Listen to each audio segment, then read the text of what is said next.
yeah.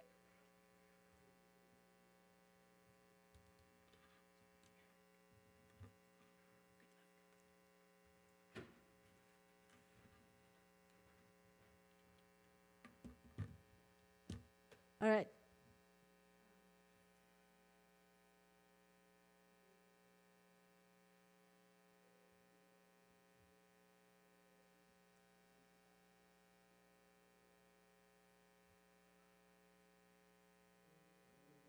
The next speaker is Bradley Ray from, I don't know.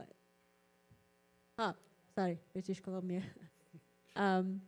He'll be talking about investigating in situ personal health data queries on smartwatches.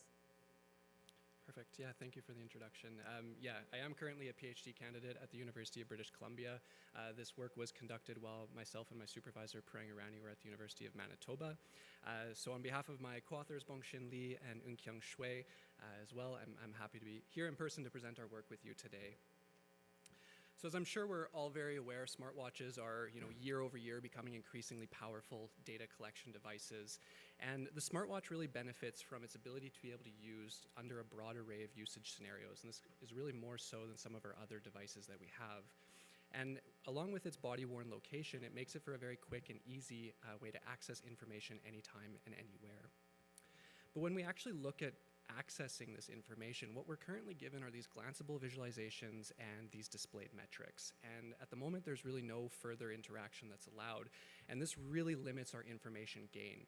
Now, we believe that the smartwatch can push past this boundary and really start to enable broader exploration. But the thing that we need to improve functionality, we require knowledge of desired data-driven queries. And this is something that we really do not have a lot of within our field. Now, in the interest of time, I'm going to pass over all the personal informatics, the smartwatch visualization and interaction research, and I want to talk about one paper by Reza, who is in the audience, I believe, presenting right after me. So this was a paper at PerCom in 2017. In the first half of this paper, they actually collected a data set of personal data queries, and they did this through online survey. And again, this is really one of the only works that we know of that actually provides some sort of a data set here. And our work is going to diverge and extend upon this in three main ways. First, we focus exclusively on personal health data rather than the broader personal data. And as you'll see in the following slides, instead of an online survey, we do an in-the-wild one-week data collection where people are actually recording responses throughout their daily life. And finally, while this paper was focused on building a natural language query interface, our work is going to look at analysis that kind of focuses on broader elements of these queries.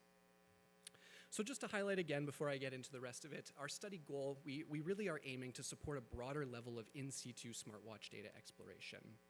And so our research questions, we're going to look at what data queries are desired on the smartwatch throughout daily life, again, extending on that previous work.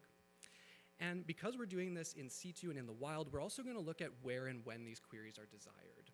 And then through this information, we'll begin to reflect on how we can actually begin to undertake this type of exploration on the smartwatch. So looking a bit at our study methodology, after recruiting participants, there was really three portions to this study. We first did an online Zoom tutorial session, just a one-on-one session, to express the goal of our study. We also had participants download the application that you see on screen to their own smartwatches, and we worked through with them on that. After the tutorial, we did a 1 week of data collection, so participants went about their daily lives, and at any point, they could open up the application to record a response. And then finally, after that, we did a one-on-one interview with these participants. And just to quickly go over this application, there was up to 4 questions that a participant would respond to at any given time. The first 2 were open responses, the first being, what question do you actually have of your data? And the second thing was we asked them what they were generally doing in that moment. Then we had 2 multiple choice questions. We asked if participants felt if the query that they had was related to the activity that they were currently doing, and if they felt it was, we asked if they were just before, if they were within that activity, or if they had just finished it. And the granularity here and the details we described to them during the tutorial just to make it consistent across participants. So a little bit about the data set that we collected. This is a public data set, so it is available through our paper. I also have a QR code later on that you can take a picture of if you'd like. So we collected 205 queries across 18 participants within our study. You can see some examples here of the queries at the top and sort of that activity and relation to activity information at the bottom. And then just looking at some of the key findings that I want to share today, I am a touch ahead of time, so I actually want to address from the previous paper. I wasn't going to talk about the current status insight category, but we actually coded all of these queries into a certain insight category.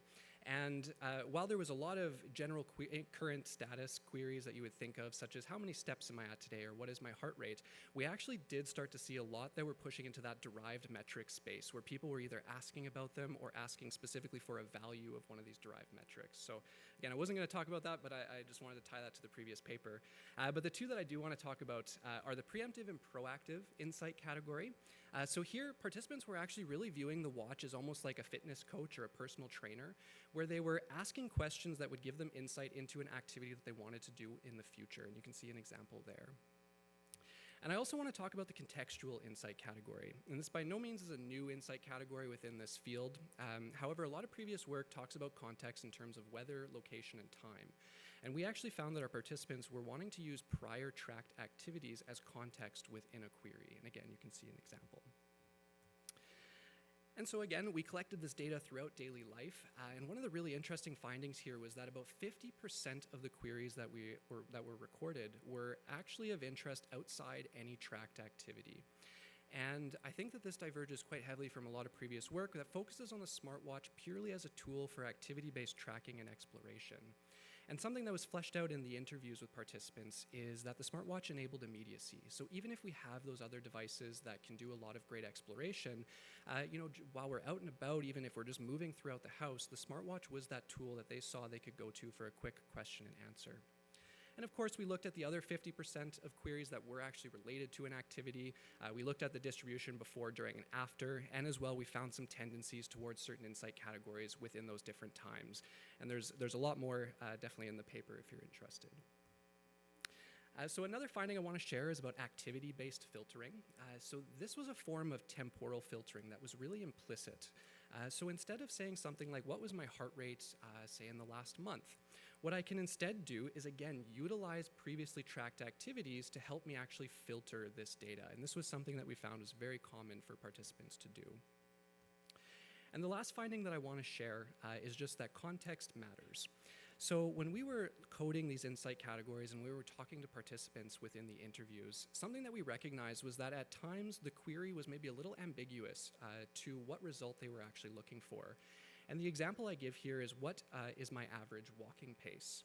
Now, if maybe I'm just before a walk or I'm completely away from the walking activity and doing some work, we can start to assume that the question being asked is asking for all of the walking data that we have.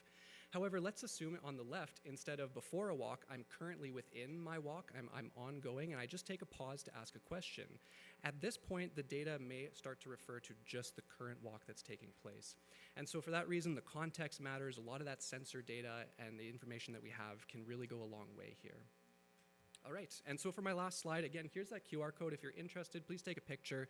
It'll go to a website that has some information on our paper, the paper itself, the supplemental material, and of course, the data set. And that's the first takeaway here, that we are sharing this data set of 205 personal health data queries sought for exploration on the smartwatch and captured through an in-the-wild study. Our second takeaway is that the desired use of the smartwatch for personal health data really does seem to be extending beyond the actual tracking and exploring within an activity. And we encourage people to think about designing applications and systems that can handle that. And finally, we provide some implications for the design of future smartwatch health applications. So that's everything. Thank you so much. I look forward to any questions and of course, the discussions as well.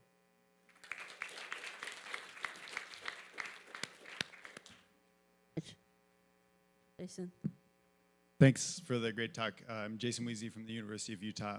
My question is sort of thinking about the queries that you saw. Do you have insight into how useful you think they were? So my hunch is, that I've seen sort of in some of the data that we've collected is that people don't actually really know what they want until they start playing with the data. And so they'll ask for something, and if you don't show them that thing, then you never find out that that's not actually the thing that they wanted. So do you have any insight, given your data set, do you have anything about that? So that's a fantastic question. It had a slide on my limitations, and I cut it out due to time. So in this work, and this was, I was talking to another student there, this is actually something we did almost 2 years ago now. So this is one of the earlier projects that I had done sort of in this realm. And because what we wanted to do was, we didn't want to hem people in to certain queries because they would know that that's the data they have. We really wanted to broaden it so that we could kind of future-proof it in a sense, but also just not restrict participants. And so in this study, we didn't provide any feedback. Participants knew that going in. Since then, that is definitely where we're going, where we want to provide feedback because we recognize that can encourage further exploration. They might go, yeah, I don't care about that, right? And things like that. So we're definitely working in that direction. I think it's super important. Yeah, thanks.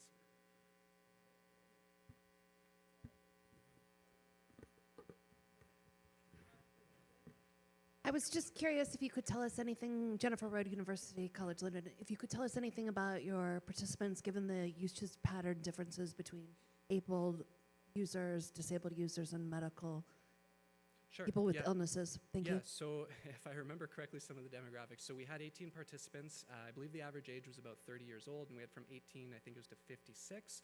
To my knowledge, there was nobody with any disabilities that I knew of. What else can I say? We had, I believe it was an average of 11 responses per participant from all walks of life. So we did recruits through Reddit and other messaging platforms across North America. So we had a really wide range of participants, which was nice. Yeah, I think maybe if that answers the question. Thank you so much.